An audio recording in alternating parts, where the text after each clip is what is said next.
Jantungan. Waduh, nggak tahu mau apa. Menantang maut menyusuri rel kereta demi pancong. Nggak bisa lewat, nunggu kereta dulu. Ini udah lama jualan di sini? Lama.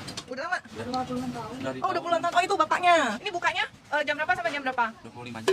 Makannya boleh di pinggir rel kereta. Kalau di tengah boleh.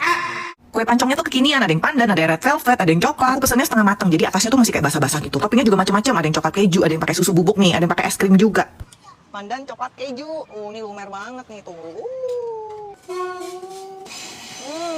Basah-basah gitu setengah matang. Enak juga ya makan ditemenin kereta. Red velvet pakai susu. Ternyata susunya tuh susu coklat. Kayak juga nih, pancong pakai es krim nih. Basah-basah gitu ya, pakai es krim enak juga. Ada mie dok-dok juga nih. Ternyata mie dok-doknya enak loh, aku suka. Enak banget juga. Makan pinggir kereta kayaknya lebih enak ya. Selamat. Ini daftar menu dan harganya ya. Lesehan